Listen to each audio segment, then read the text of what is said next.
Welcome to this poetry reading series on Zoom presented by the Centre des Arts de Stansted. My name is Shelley Pomerantz. Je vous souhaite le bienvenu à cette lecture de poésie sur Zoom présentée par le Centre des Arts de Stansted. This poetry reading comes to you from Stansted in the Eastern Townships, the traditional and unceded territory of the Abenaki people and the Wabanaki Confederacy. We're grateful to be part of a long and proud history of creating and sharing stories on these lands.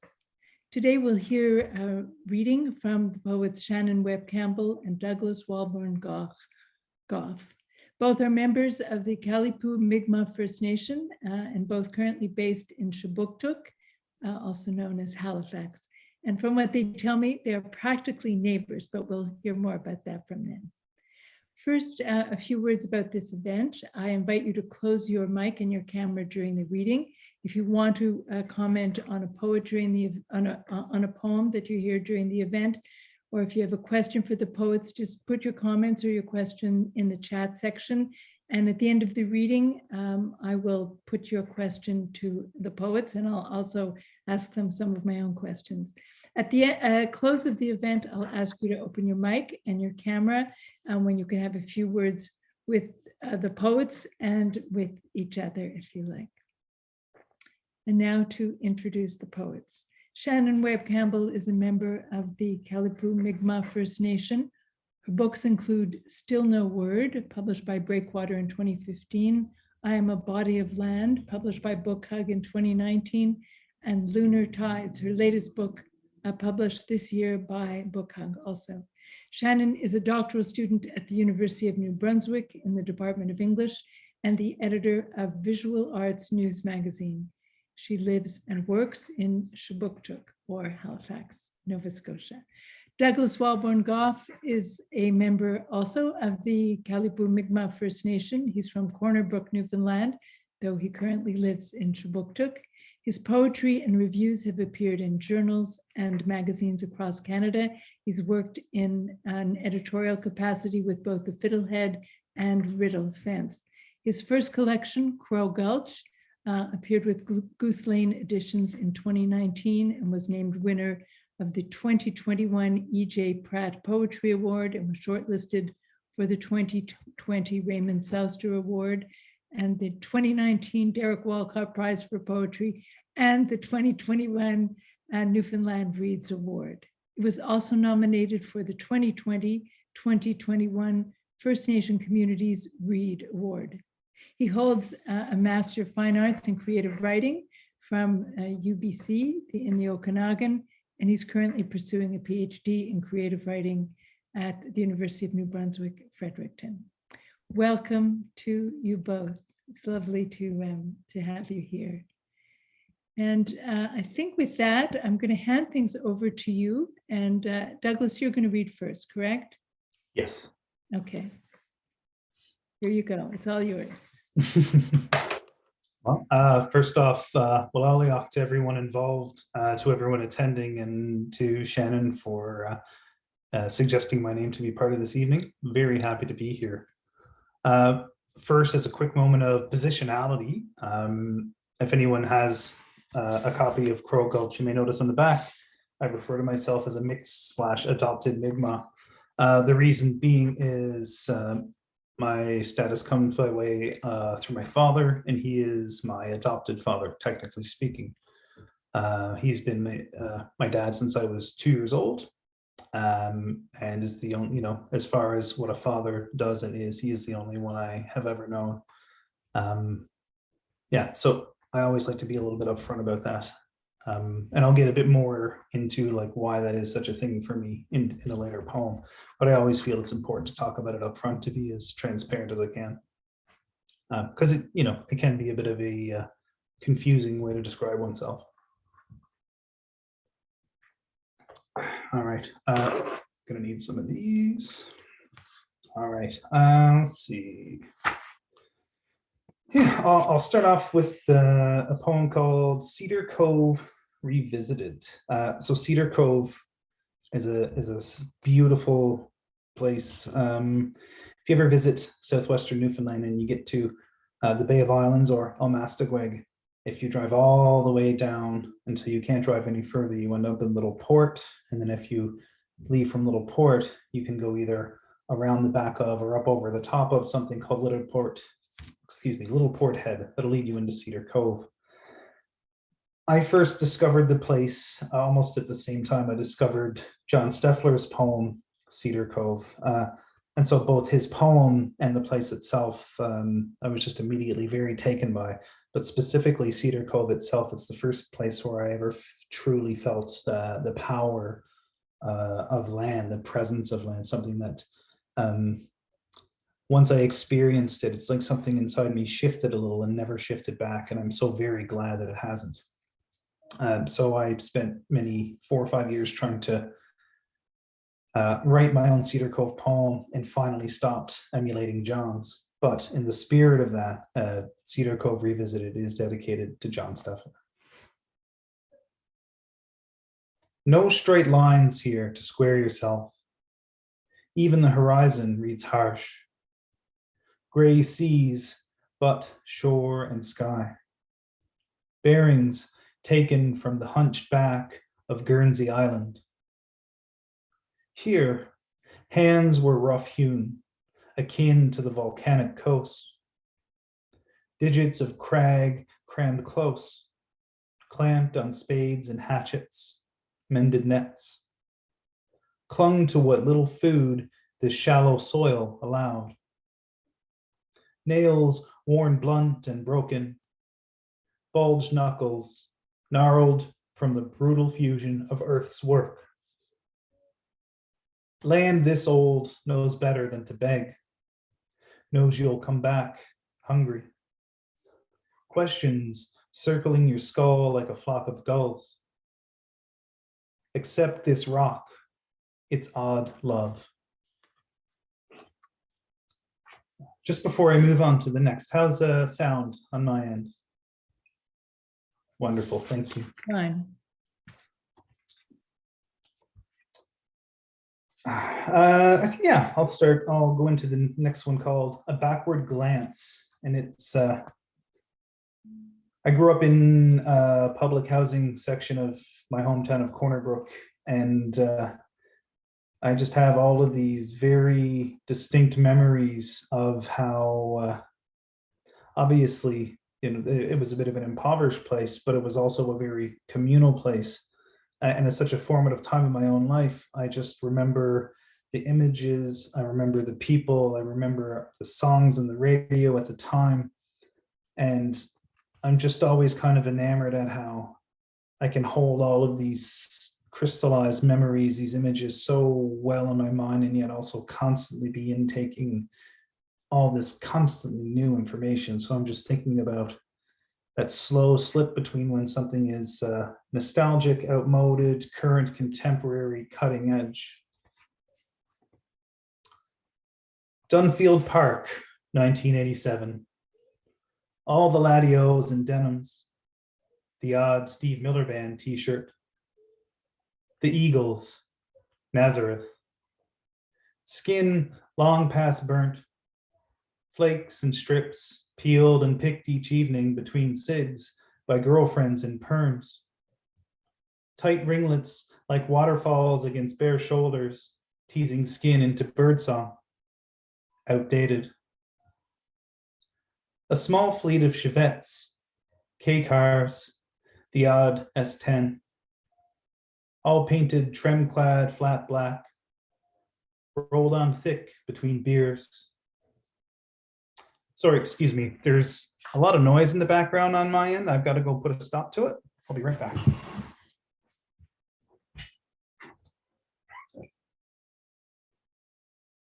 I can hear that. I'm talking to everybody else. The spontaneity of Zoom.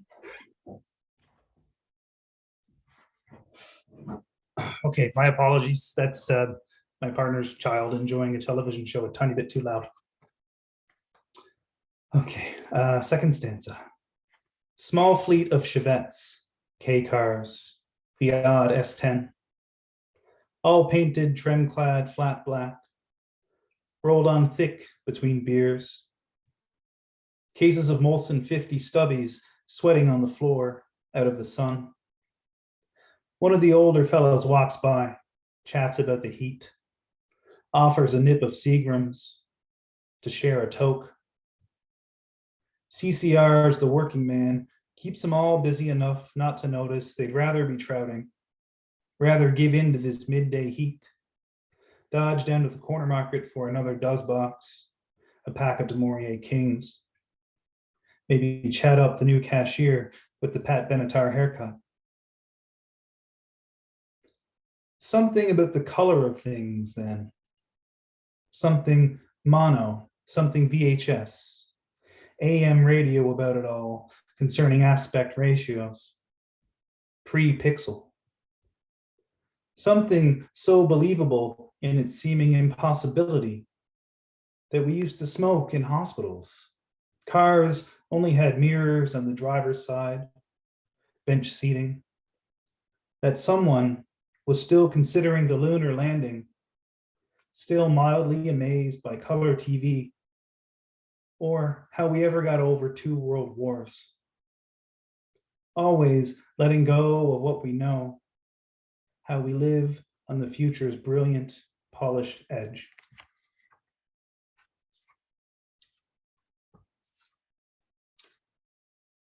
This next one is titled My Father and I Fishing.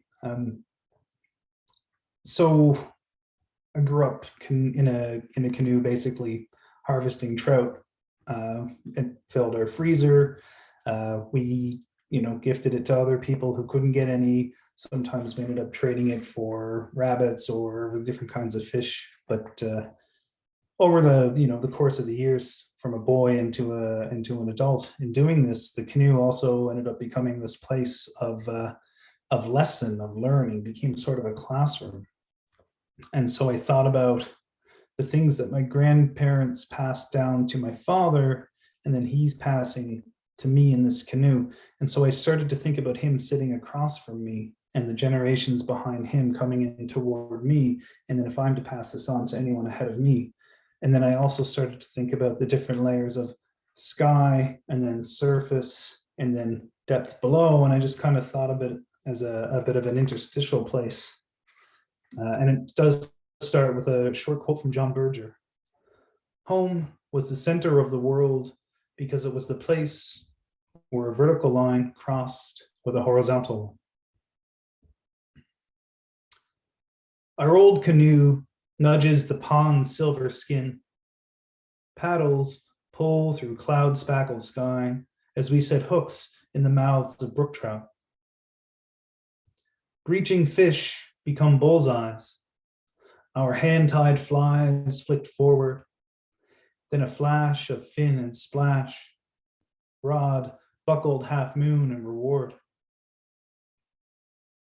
I read this surface like scripture, recognize time's slow fold in the drift of rivers, my grandfather's face in the fleeting wake of paddle strokes, but depth eludes me. I vie for this seat with my mother. Usually, I end up hoofing the shore, smiling quietly while she fishes my father, her glee peeling across the water like bursts of light. It makes me ache for my grandmother's company. Wish I'd shared this boat with her, watched her bird bone frame form laughter mixed with the cry of diving loons. I sit across from him, my cultish potential fumbling to keep up. From this canoe, he's seen himself in the sky, geese flying through his mind like seasons.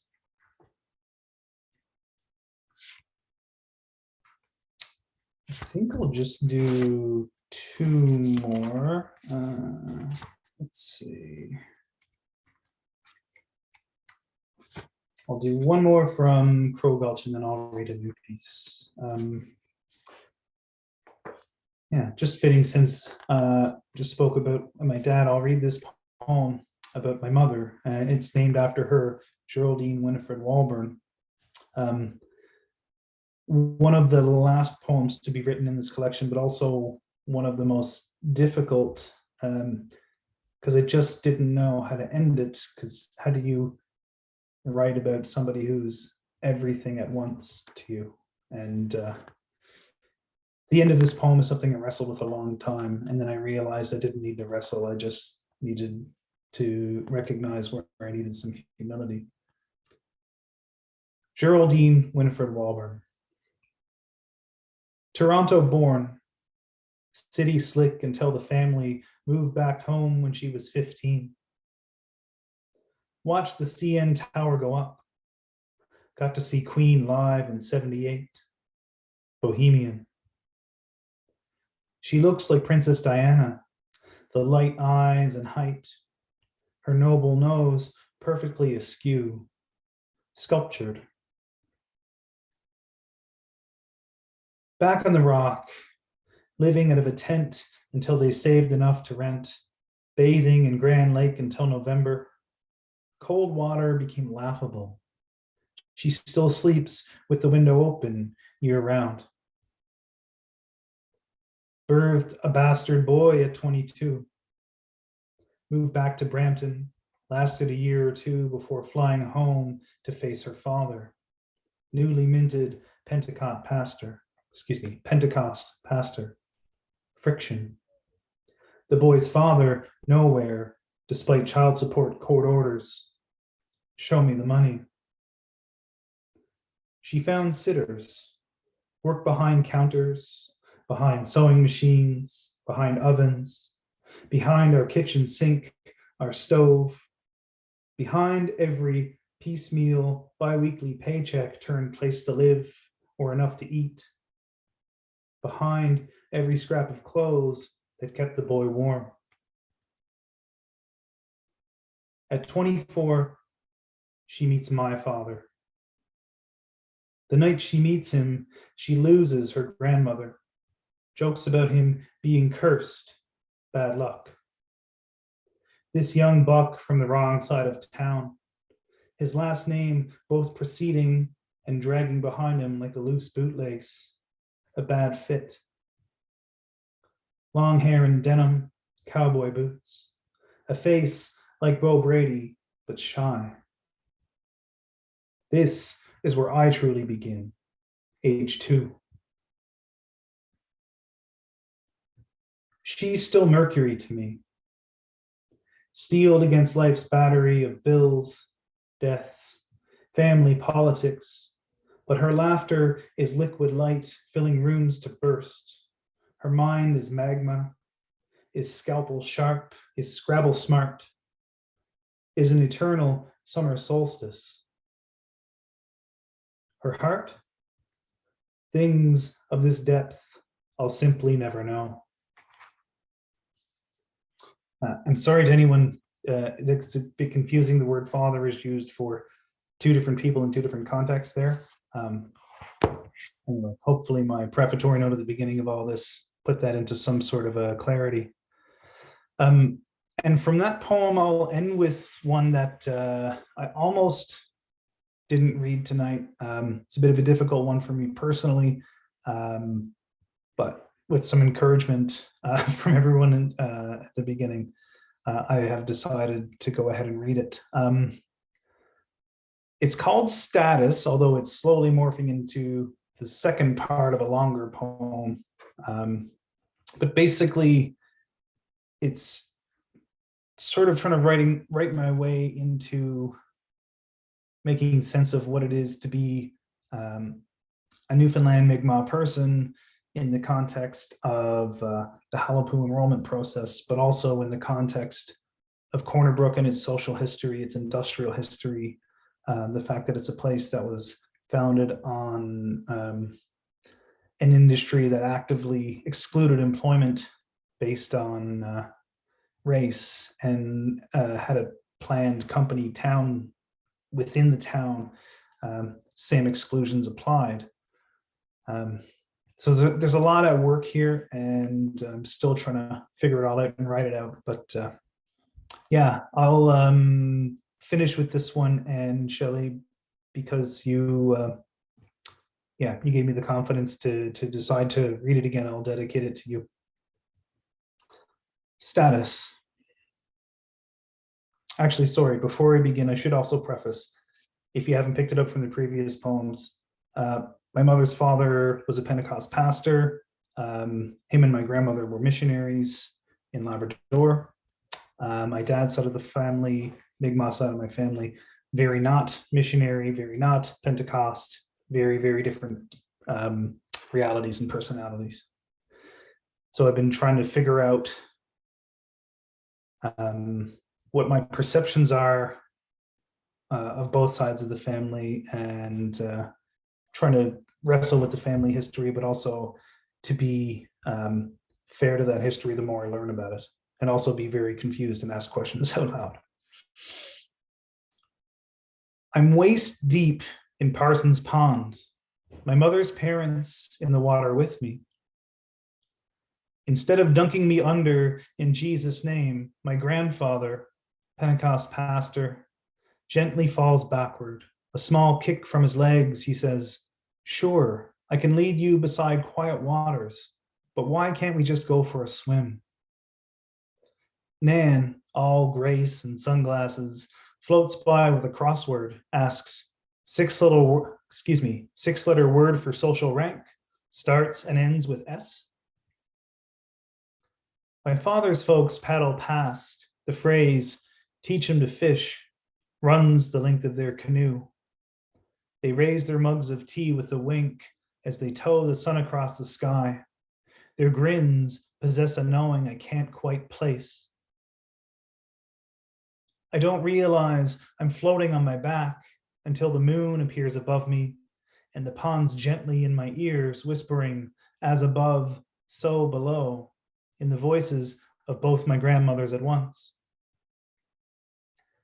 My father's arm suddenly under me. He says, "Heard you're feeling a little lost. Nothing a few hours around the fire won't fix." He stands full height, a few stars caught in his beard, carries me home in strides, his boots brushing the tips of black spruce like grass. From up here, we can see Sandy Point, can see St. Paul Island as he wades out the bay. Almastagweg suddenly on my lips as we head to Cedar Cove. He takes my wallet with its government-issued cards, takes my Christian guilt and self-doubt, drops them into his parents' old coffee can kettle.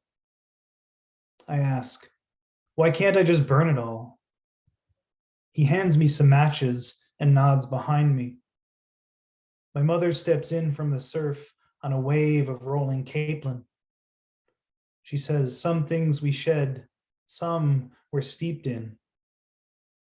She adds the rising tide to the kettle, a few newspaper obituaries, and the open throat of a pitcher plant. Together, we build a pyre of kindling and driftwood, filling it with birch bark, but I want to run. She hands me the kettle, gently kisses my cheek. "We know who you are, but we can't make you believe it." Shaking, I strike a match to birch, watch the bark recoil, gift itself to fire. I'm not brave, just tired of telling myself the same story. I spit the phrase, "not enough," into the can, break into heaves and sobs, and let the kettle boil. I'm going to leave it there, I believe. Walaliach to everyone, and I'd like to hand things over to Shannon. Alan Douglas, wow, I haven't heard that poem. It's really powerful. Thank you for reading it tonight. And thank you for having me, and to our lovely host, Shelley, and all these people who've gathered to listen to us read poetry. I love hearing Douglas read because he sounds like home, and it's great to hear those poems. And certainly, I guess I should preface by my father situation with the hyphenated last name too. In Newfoundland, we always ask, "Who's your father?" So I have a Webb-Campbell situation. So I was raised by my stepfather, and my father is the Webb, and he's Mi'kmaq to Flat Bay. But of course, I did not grow up with this knowledge and have been fumbling through it in my poetry ever since. But this new collection that I've just put together is coming out April 4th, April 5th, Lunar Tides, just arrived last week. And it's dedicated to my mother, who passed away in 2019, Diane Beatty. And this poem that begins the collection, so the book is divided into moon phases. So this would be on the new moon, and it's Time, a Biography, with a preface by Virginia Woolf. A poet is Atlantic and lion in one. While one drowns us, the other gnaws us. If we survive the teeth, we succumb to the waves. 1. Beginning. A baby is born in a room to a body. Here is mother's voice. The baby wants to return to womb waters. What is this room? What is this body? Living is a stretch. Doctors assign sex. Only hours until you hear tides. Nothing prepares you for life. Born 3 months premature, are the grandmothers in my body? Doctors don't like to answer these questions. Life becomes a quest of origin. Mother reminds us why light thins. Passing into night, you return somewhere like wind. A room, body, baby. 2. Beginning, middle. In the room, in my body, mother tells the story of breath. Falling out of her one afternoon nearly an entire season too early.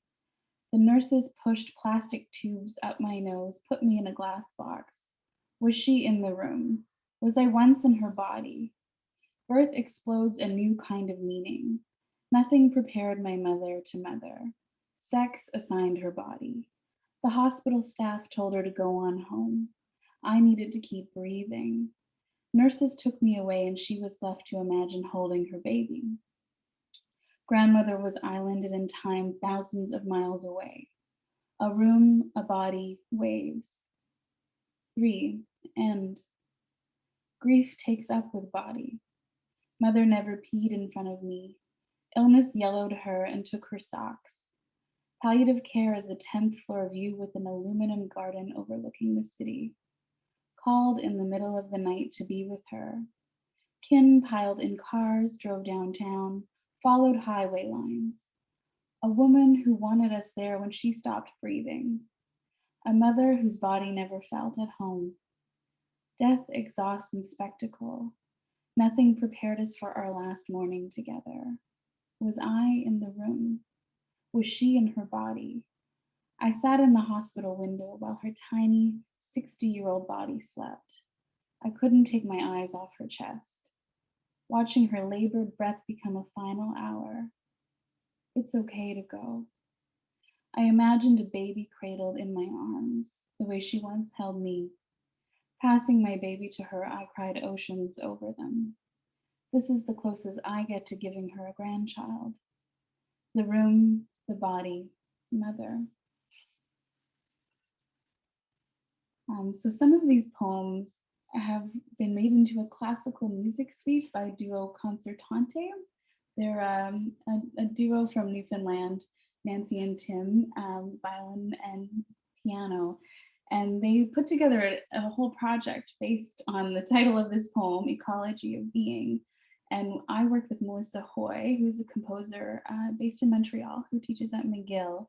And she turned several poems into this beautiful classical music performance. And there's an album out now, and there was a video made, but you guys are going to get the stripped down, just bare bones poem, Ecology of Being. In this thinner air, there is no need to ingest crystals. We are surrounded by the boreal forest at the breakdown of natural order, within the great chain of chaos. We exist as intervention between land and sky, only to return from a journey to a place of familiarization. Forgo the power of selfhood. Pain is singular. It triggers memorable experiences if you embody new occult poetics. Between the self and this other thing, we make a clearing to find meaning. travel to trembling aspens and come upon medicines. We remember this leaf makes connections, experience seasons at their breaking point, and reinvents our skin cells. Tides. Are whales deep thinkers? Ask the tides that chart the rise and fall on August's fullest lunar night, when the fish are jumping and your moon's bleeding. Tell me the answer again at high tide. I'll ask you again at low tide, 6 hours and 13 minutes later, to see if you mean it. Come back to the same spot, ask the moon what day it is. Work 24 hours and 52 minutes into a tidal rhythm. Tell me about the whale carcass, whose rotting body has washed ashore. Harbor locals walking around holding their noses. Circle back and plant some cedar. It takes a village to dispose of a dead whale, their bones shipped away to a museum. Tell me the question at high tide, I'll answer again at low tide, 6 hours and 13 minutes later, to see if you remember. If whales are deep thinkers, do they know it takes 1 day and 52 minutes for a point on Earth to be noticed by the moon? Humans believe logic is time. We're all shift workers here on the lip of the Atlantic.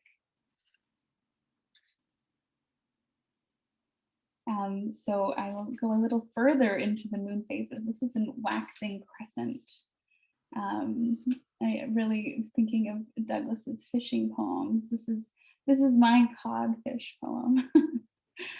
I recall mother whispering before the womb, asking me to fill her. On the stove, salt back pork pops in the pan, sizzles, almost tall enough to touch plaster. I was lifted by Poppy's arms, propped up by his big fish belly. My grandmother's catch of the day makes her hum words I don't understand but want to curl into. Maybe I want to crawl in them in there too, I think. My complicated family, of course, the Indigenous side and the settler side. So my grandfather, my Poppy, who seems to make an appearance in my poems, still around, a Montrealer. He's 89 soon. So he was a foreman on Church of Falls, which of course is a very complicated history to inhabit. And I gave him the book last week. We haven't talked about this poem yet, but it's called Never Been to Labrador. I've never been to the place where the current makes clouds. I know my family lived there before I was born. My grandfather was a foreman on Church of Falls, a hydroelectric project cutting off cascades of water. Once a powerful flow, now only a small stream trickles down its bed. We don't talk about Indigenous names, the labyrinth of environmental damage, settlers' debts, or what poisons muskrat. He only recalls a company town. I wear Labrador right on my middle finger, dream of iridescent rings lowering blood pressure, silvering clouds offering protection, balancing my moon's tension. I've never been to Patrici, how to say that, sorry, the place where the current makes clouds. Our little girl's lookbook. A soft pink lookbook of firsts, a silver spoon jumpsuit, Shasta daisies, my first word mum, both pink and yellow bunny suits, Royal Dalton china, gold bracelet, nightlight, christening dress, and that Bible from Aunt Vera. No gifts from my paternal kin, save for the Mi'kmaq blood, something no one wrote down. I'm not sure who gifted me a small knit hat that barely holds my fist now. Mother, may I can't ask you why. Father, may I, now I know why you sigh. Record states Reverend blessed this baby despite an incomplete family tree, recognized offshoots to maternal great-grandmothers and grandfathers, while father's branches were left blank. So Lunar Tides, it goes through some of my family history. It also has a very, quite a nod to love and finding it, losing it, finding it again. And I'll read a couple of love poems. Aurora Alert. I try to love mountain-like, surrounding and still, but I can't. You won't let me cover you like Aurora Borealis, shaking the sky. You deflect solar flares, move like wind or an opera. I want to mouth your entire root system, but you are too afraid. You smell of pine, breathe soft timber, drip like sap. I rub up against your magnetic poles to grow the moon. This is another one that was a part of the duo concertante album, Sleeping with the Northern Lights. I dream of drinking moon blood, my head next to sleeping buffalo, where wild light comes in the dark. I wake to snow-dusted trees on enormous glacial rock, breathe in dry oxygen. You are wilderness. I know you wished for me long before I came into your womb. As you birthed us into being, another story surfaced. Mother, I will carry this wilderness forward. This will bring us to the first quarter. If I wasn't a fury. I wrote this poem when I was in a theater residence with Stuart Legier for a project called The Unfamiliar Everything with musician Ray Spoon. And they also turned this into a song. This wasn't happening in my life, and then suddenly it seems to happen with the poems. So again, you'll get the stripped down version, but hopefully someday The Unfamiliar Everything will be a production. If I wasn't a fury, I would know where I come from. I wouldn't believe my bones were made of shit and shame. I could walk the land, speak with ancestors, know what to carry forward. But I don't know which plants are good medicines or how to braid sweetgrass. I can't speak my language, hold a drum, or sing myself home without crying. If I wasn't a fury, I would know where I come from. I don't know if that's a love poem, but and so I did have the great fortune of living in Montreal for a little while, and Shelley was my neighbor, which was a lovely time in my life, and certainly I miss that city, and I miss Quebec. I think it's a fabulous part of the country. So here's my my plateau poem. She looks straight ahead. On my last night in the plateau, a sultry bartender dances atop the table with another femme. Champagne coupes popped, arms raised, under half a dozen stuffed ostrich heads came back to life. Mouths agape, eyes wide, necks swinging to left to right as the dancers harness girls from Ipanema who sashay and go, ah. Leaving the city in spring was a particular kind of woe. Now we're all missing Montreal. I guess I'll just read maybe two more.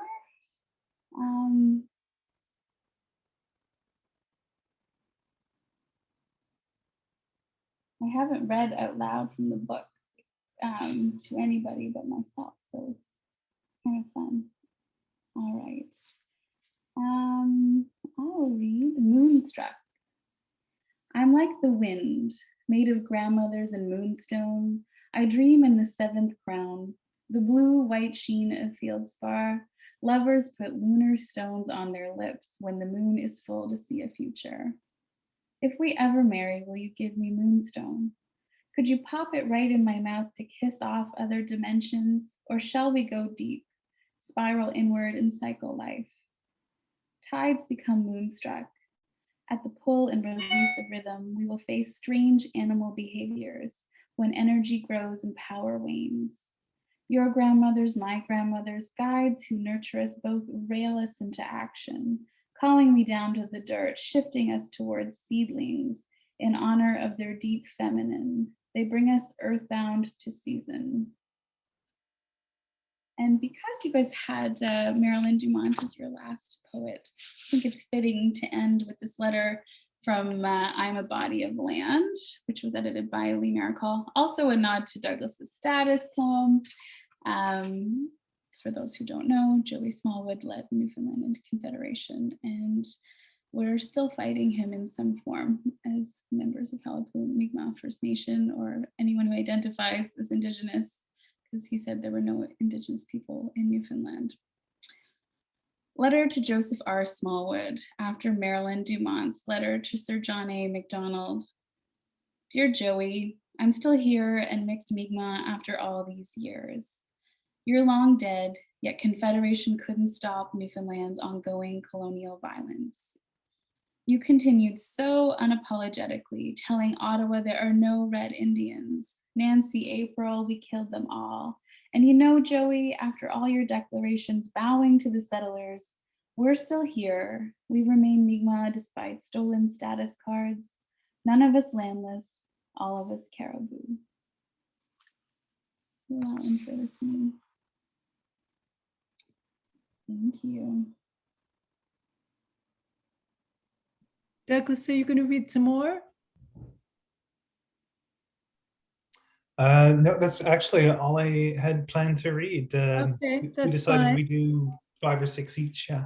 Okay, that's fine. That's fine. I just wanted to be sure.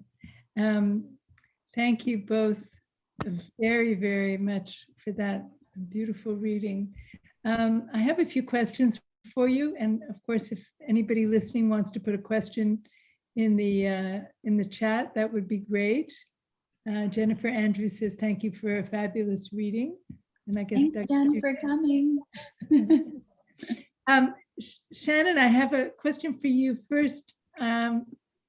What is it about your poetry that makes everybody want to set it to music? I don't know. Well, deep down, I really want to be a rock star. And that was my first dream. Like I had a band. I'm not a very good musician. I have no idea. There's something, it must be, I thought it was my ties to the music industry, but none of these people that I've met have done this because I was a music reporter before, but that has nothing to do with my poetry. And you've been a photographer too, right? You've done a few things. Yeah, I've worn a few hats. And can you talk a little bit about why you suggested that I invite Douglas as well, why you wanted to read with him? Of course. Well, Douglas feels like my poet brother, my Indigenous kin, but I also think Crow Gulch is such a powerful text, and the conversations around what's going on in Corner Brook in particular are very near and dear to me. But also I think that, Douglas and I, we met in our PhD program, and our books came out at the same time. So I've always felt like we've kind of been like orbiting around each other, and being colleagues in the department is one thing, but being poet kin is another. And so I think we complement each other quite well. Douglas, do you have something to say about that? Yeah, it just seems like this serendipitous sort of meeting when we started at UNB together. Although I will say that Shannon is actually a rock star, and I am much more the shy poet by comparison. But I don't mind admiring her in her role from mine.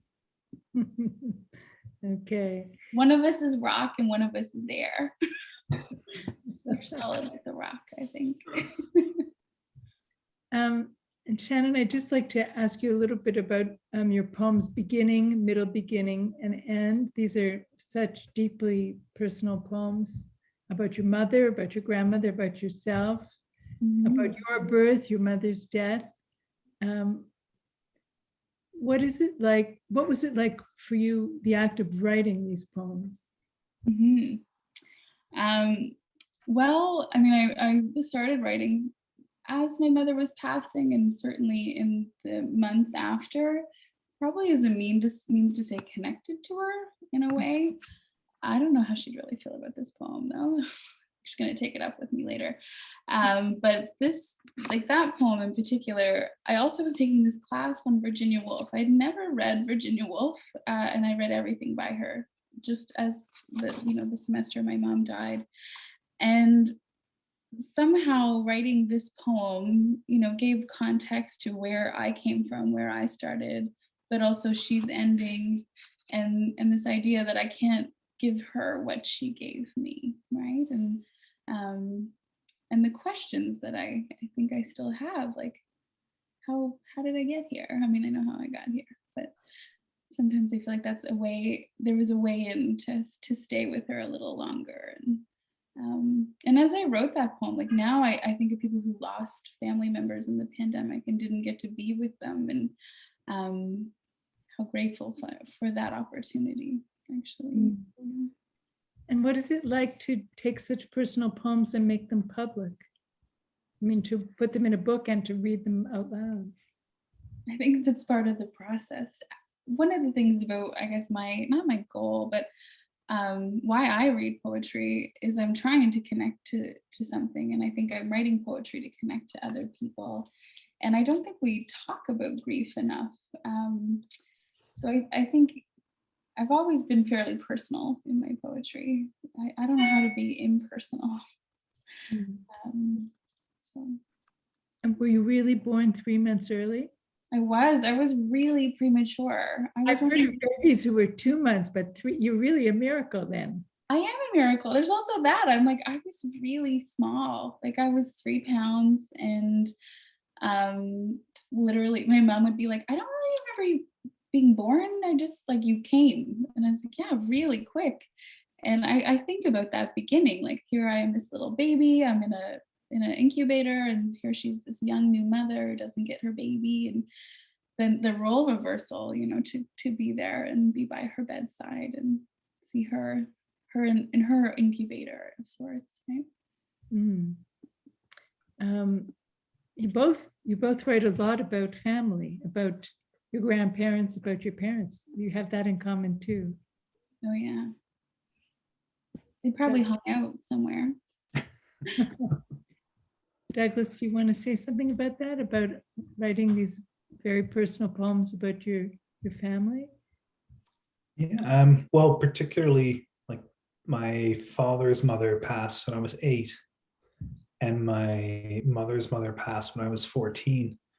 In the case of the former, my dad's mother, Ella Josephine Campbell, I can't even recall her the sound of her voice. And so her and my grandfather, Rudy Sr., like these are the people who have, in some long, very wayward circle sort of way, these are the people who have really informed who I am, and how I want to lead my life. For the first 12 years, I was attending Sunday school and then church with my mother's parents. And by the time I got to about age 12, I decided I didn't want to do that anymore.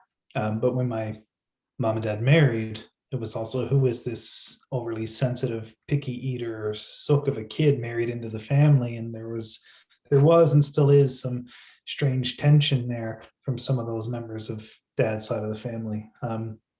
So I write about one, I can't be afraid of the difficulty of the conversations that are necessary to have. And I'm a sucker for punishment, so I will write and ask the questions out loud and suffer the consequences in a reading in real time. The other part is I want, my grandfather has come to visit me in dreams quite a bit in the last 5 or 6 years. My grandmother only once and very briefly. One of the reasons I write more, I want to write to them in the hopes that I'll be able to spend more time with them. And if not, even if they don't come to visit me more in dreams, I just want to honor them. I want to inhabit, to do a good job of like the whole thing about Crow Gulch is like, that's where my grandparents live, where my dad was born. And that story has been kind of inherited to me, or sorry, passed down to me. I've inherited it. And I wanted to make sure that, it was something that I can give back, even if it's something that they didn't get to see while they were alive. So there's a part of patching or filling a gap in social history. It's a tribute to them as people. It's a thank you. It's a trying to, touching on what we talked about earlier about oral histories, and just to take all the oral history that my dad told me about Crow Gulch and then try to kind of use poetry and print and performance to kind of revive that. It's funny, I wrote down, because I read Status earlier on, a couple of days ago, and I wanted to ask you to talk about that poem, and I wrote, there's something dreamlike about it. So I guess there's images very dreamlike. There's so many poems that are going to be in the new book that are all based around dreams. It's there is one in Crow Gulch called "I Dream of Moose." That was kind of writing out in a way of making sense of all of the times my I dream of moose. I always have, but 5-6 years ago, these moose dreams slowly started to shift into the moose would change into my grandfather before the dream was over. And then he would always be sitting on a plain wooden chair in his old bedroom. That's how the dream would end.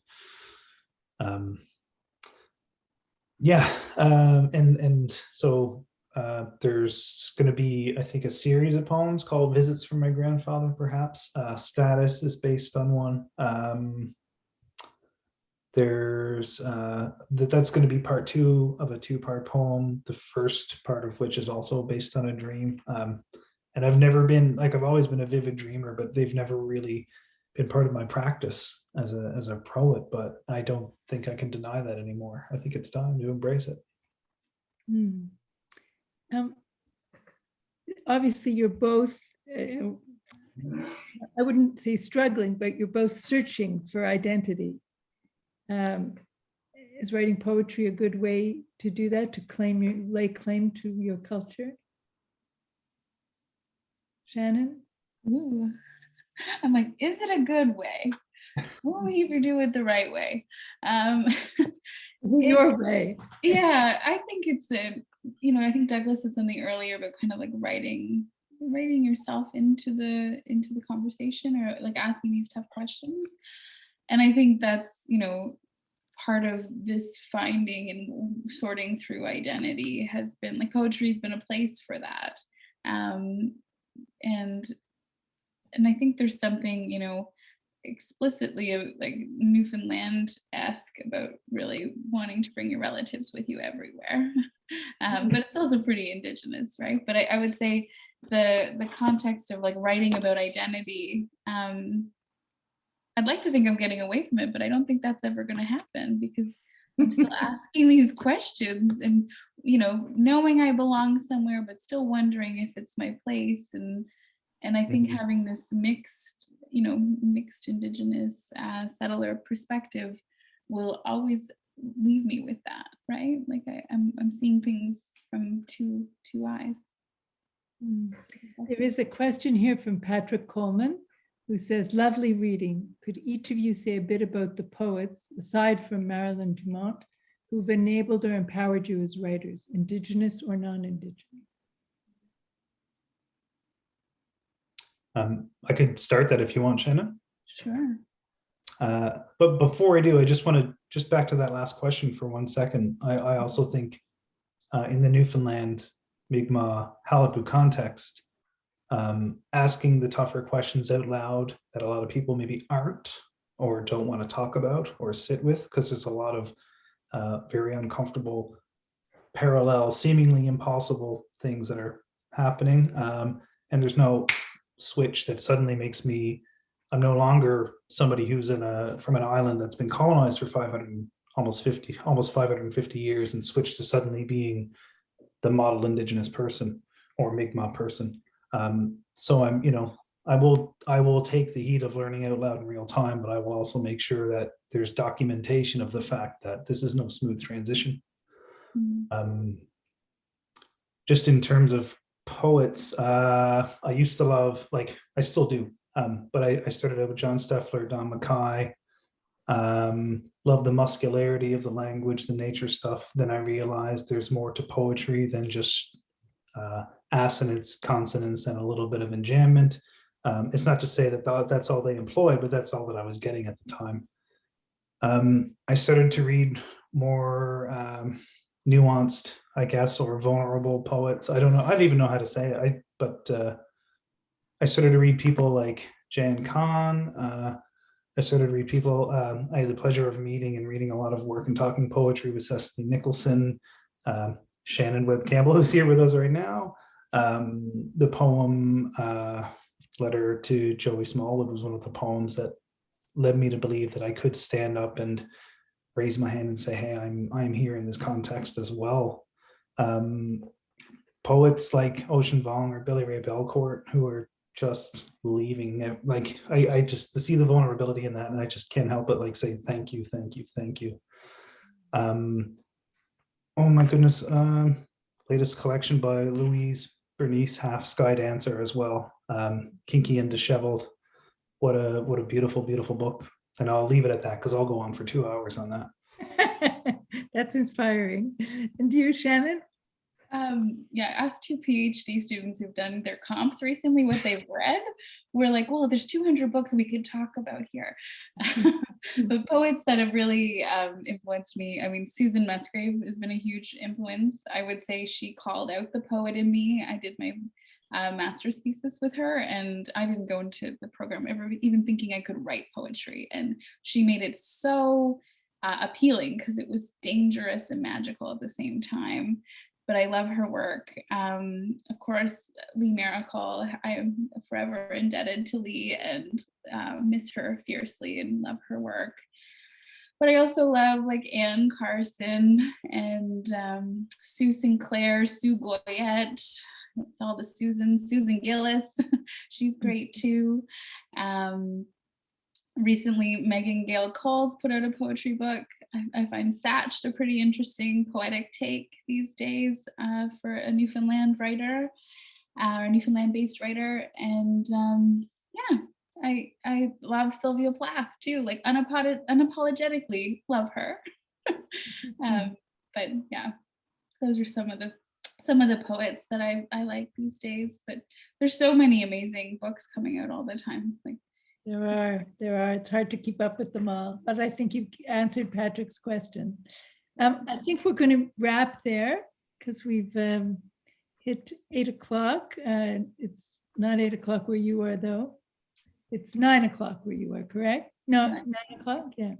I'd like to thank you both, and reminder, Shannon's latest collection is Lunar Tides. It's not quite out yet, in early May, published by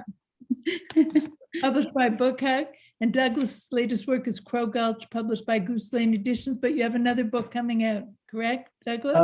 It's in the works. Coming out is oh boy, yeah. It could be a year or so yet, but okay. Yeah. It's a slow process. If anyone listening would like to send a recording of this event to a friend, you'll find it on our YouTube channel. Or on the Centre des Arts de Stansted's Facebook page. I don't know whether the links are there for those, but we'll try and put them here in the chat. Maybe we could put the links in there. Before we wind up this event, I'd like to thank the team at the Centre des Arts de Stansted, Charlotte Guptar, Luce Couture, Diane Rejambal, and Gabriel Safdie, who's the founder of this series, and is going to say a few words to us to wrap up this event. Gabriel. Okay, thank you, Shelley. I want to say that first, wonderful to hear you read so movingly, and so I would say it was such a lot, giving us so much insight into your personal lives and your lives beyond that in relation to family and community and the world around you. And I think the discussion, Shelley, has really enhanced the reading so much too, because there was so much that has been enlightening and informative about both of you and your work and the world around you. So I appreciate that very much. I like your phrase, laying claim to your culture that Shelley refers to. There is that, and there is the world that you bring in also of, I say, family and community, but of your own relationship to your past and your Indigenous past. And I think that is important. And I think that's to those who are who are not in on the last one we had, that these are 2 really fine and powerful poetry readings that we have in 2 consecutive events of First Nations poets. I think it's very special, and that we're very happy to be part of this ourselves, and to be able to bring so much of the world that you represent to the poets and to our audience. So thank you again, really a pleasure. And I want to say that while we are here, thanks to Centre des Arts de Stansted, that we are still working toward getting ourselves the theatre that we are hoping to get built in the near future on the grounds of the old Border Cinema, which goes back to 1912. It's the historical perspective, and we're going to put in something very forward-looking. It's going to be Théâtre Sans Frontières, the old Border Theatre. We're working on that, so we're building a strong team. The leader of the team is here today. It's Sandra Siangula. She's here today, and we're going to have some events coming up now. Live events are back. Thank God we can start showing events live in Stansted, of course. And Eleanor Frey will be the first artist who comes up on the 24th of April. I think that's going to be terrific. She's a wonderful musician. She brings in the old music and a great musician who has a great scope. And I think that should be a wonderful event for us. And we have Fanny Gaudet, who's a very great entertainer and also very popular in the world. And that will be on the May 22nd. By the way, and also I'm very, very happy to tell you that we're going to be using our Stone Circle of Stansted for a number of events. And one of them is going to be a very big one. It's going to be a public event. There'll be no paying, no tickets. Just come on to this event at the Stone Circle Field. And it's going to be Shakespeare in the Park on the 30th of July. So I look forward to seeing all of you there and more, of course. So thank you so much to all, and look forward to seeing you at the next event. Thank you. Take care. Thank you, Shelley. And just want to mention that we'll be back here in a month's time with a French language event with the poet Stéphane Martelly and Martine Fidel. So if you'd like to join us then, we'd be delighted to see you here. Thank you, everybody, and have a great evening. Bye-bye.